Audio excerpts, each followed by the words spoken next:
Hey guys, today we're going to be going over the Tiger 1. Currently, it is just about 12, so I'm pretty tired, but I want this video out by Saturday, so I'm doing it tonight.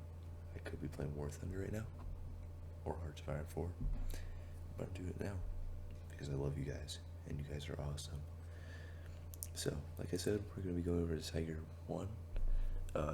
I'm out now on my PC setup, so if the audio sounds like super different, it's because it's on a different mic, different software, and it's probably just different, just like me. I'm built different, especially mentally. I'm in a sped class. Sorry that there hasn't been much content out. I've been trying to figure out this new editing software.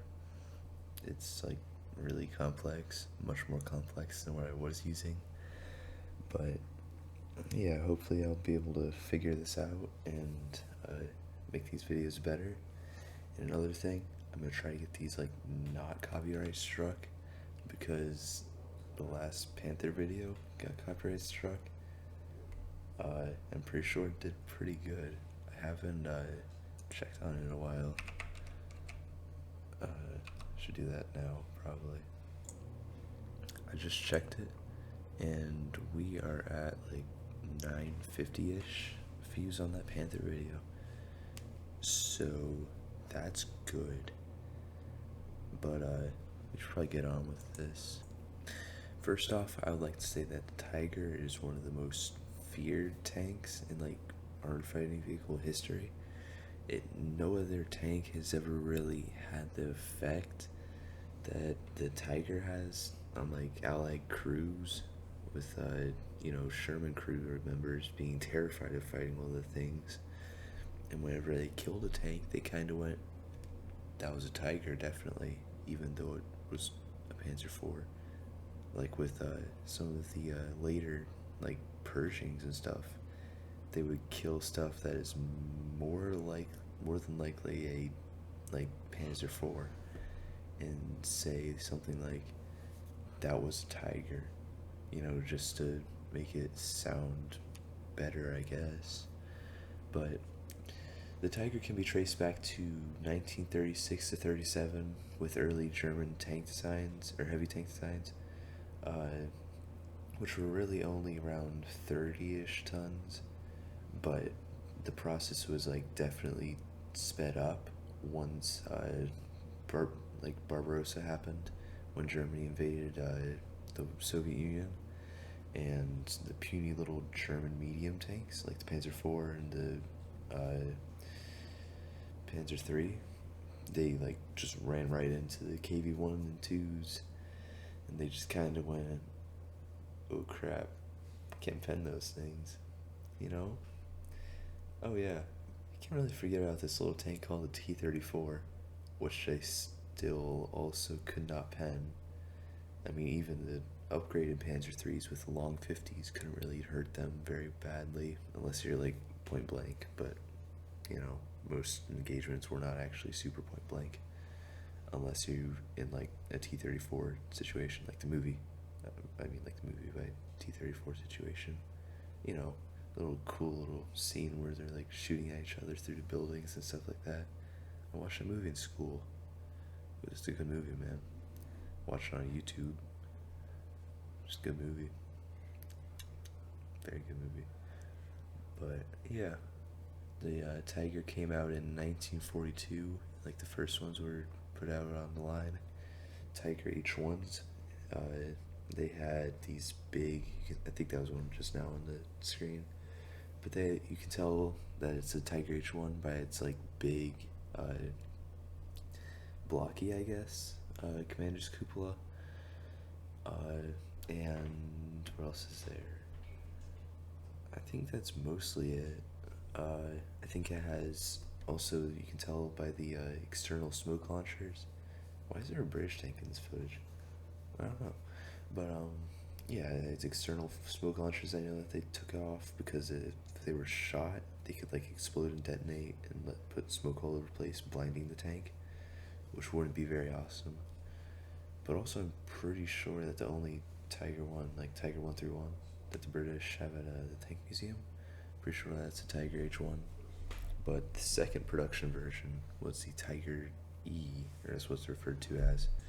I don't want to get too far ahead of myself here, but I'm gonna go over like the general design and like later development of the tank.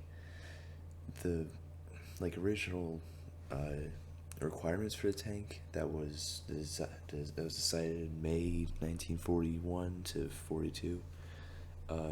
That production tanks for the for Germany would have to have at least 100 millimeters of frontal armor and 60 millimeters of side armor, which I'm pretty sure the Tiger had more than on both of those. I think it had 103-ish millimeters on the front and 80 on the side, I'm pretty sure. The Tiger also had 520 millimeter wide tracks. They also had like a smaller set of tracks that were made for like for just transport that they would put on when they before they like get onto the rail cars, so it would like not be too far out, I guess. And as most of the tanks at that time period in German tank design, it had interweave road wheels for absolutely not for absolutely no reason, but I mean it's very unnecessary. They could have just put regular road wheels, as you can see right there. But you know, it just makes maintenance for it so much harder, taking off another road wheel if one get on the inside gets damaged, and it's just like, or two road wheels actually. But you know, it's just difficult, unnecessary, you know. And the one thing you cannot forget about the Tiger is its powerful 88 millimeter cannon to it, which was kind of off of the Flak 88. It was changed into the KWK 36. So that thing hit hard. It was big boy. Boom. You can see it right there. And another part of the design process to the Tiger that's pretty unforgettable is the whole Porsche versus Henschel thing, where Porsche made 90 holes because he was so confident in his design. He made 90 holes like pre-production for his Tiger or Porsche Tiger, and his tank sucked. So I mean, obviously the Henschel one, and that's the one that we all know and love. But I mean, if you're really like, I guess, into World War II tanks, you've probably seen the Porsche Tiger. And if I can figure out how to put a picture up, I'll do it right now. And if it's not up there right now, I'm sorry, but I'm still working that out. But yeah, the Porsche Tiger, it wasn't very good. I mean, it was a good tank, but it's just was so unreliable. It caught fire during the trials. But you know, then they just kind of had 90 holes laying around. You know, they asked him, "What are you doing? What are you doing?" "Just hanging around." You know, but they had to do something with them, so they made something called the Ferdinand, later known as Elephant. It mounted the long 88 on it in 1943, I'm pretty sure.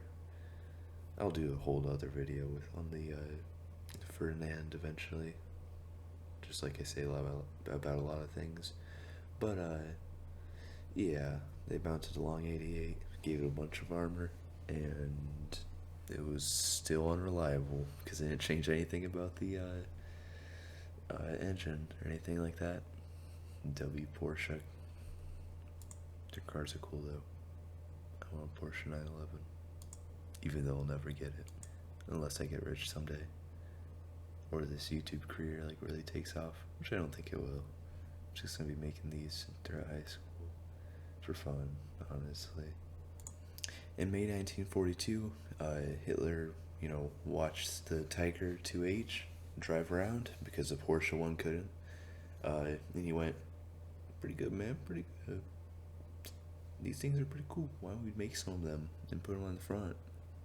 This Barbarossa ain't going too well anymore. Well, I mean, I guess in 42 it wasn't going terribly. It just wasn't going fast enough. Well, now that I'm reading more into this, it seems like producing the tanks before it was approved wasn't like, super uncommon, because Henschel made 200 of these things before they were ordered in April 1942. Followed by another 124 that August because, well, they won the contract. But, I thought that was interesting to include. They never actually produced a whole lot of these things. There's only 1,350 of them built. I mean, there was a few more ordered, but that's text. But yeah, I mean, there wasn't a terrible amount of them ordered, but production never really like ramped up a ton. It in like the end of 1940. No.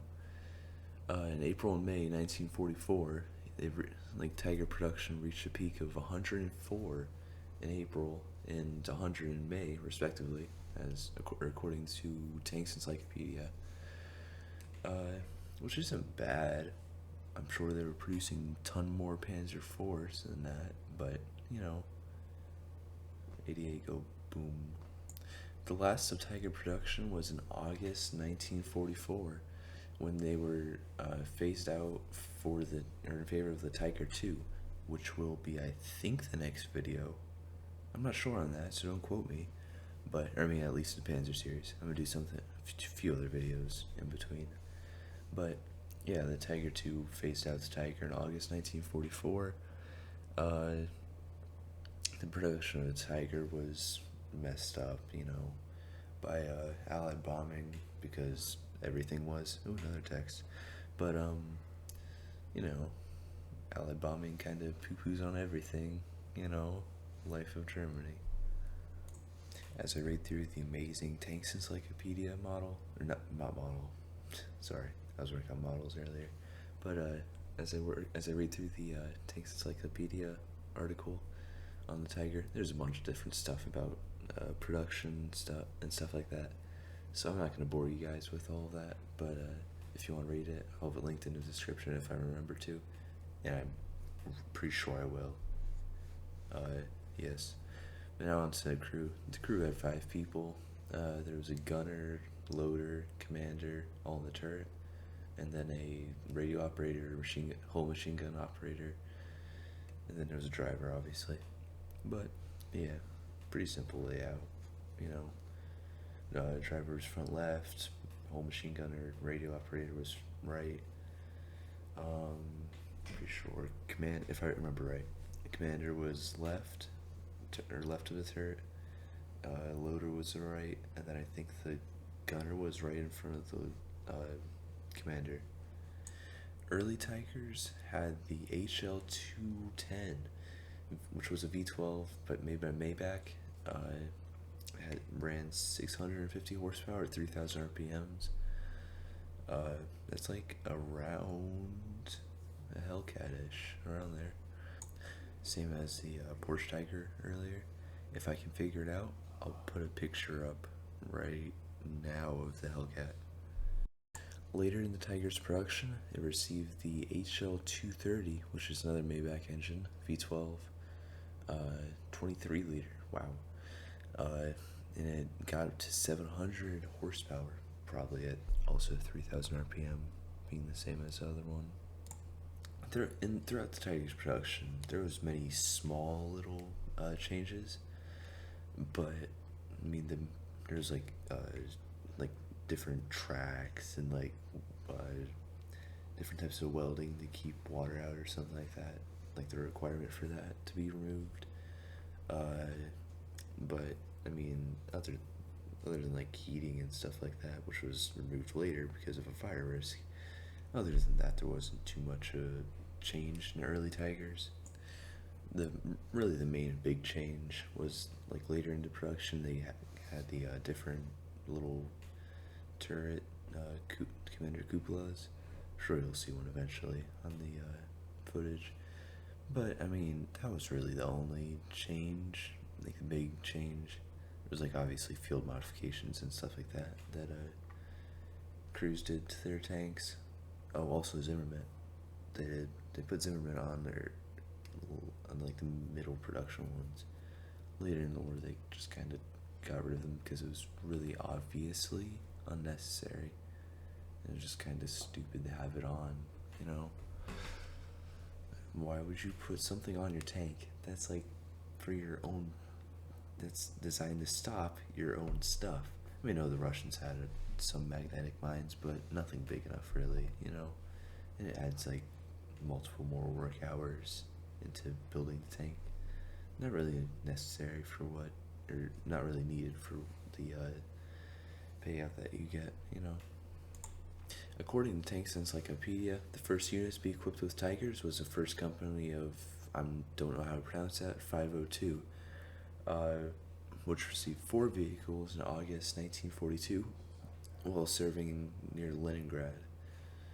Just before I keep on going, I think it's like raining or hailing or something outside because there's like little taps on the window. Pretty sure it's rain. I'm not insane, I'm pretty sure. I could hear it on this just earlier. But I'm not insane, I swear.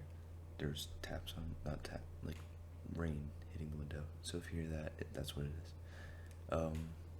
But when Tigers when they were first deployed, they were like really heavy, and they were deployed in like one of the rainier seasons where like the snow is melting and stuff.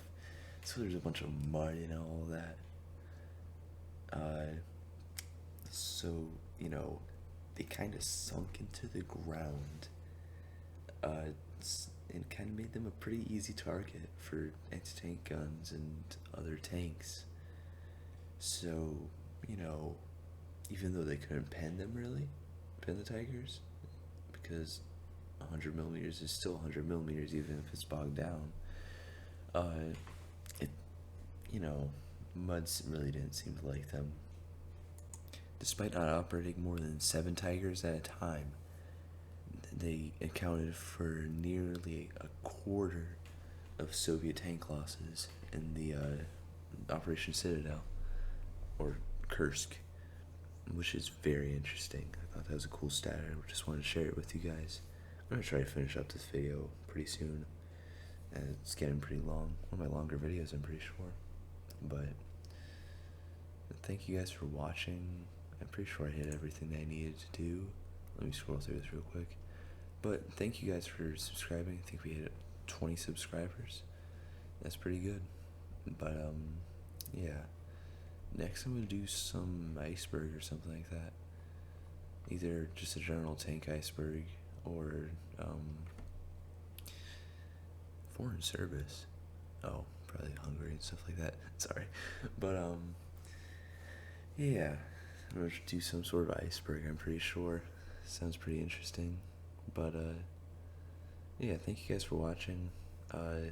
Sorry if this video was like, I didn't really elaborate too much.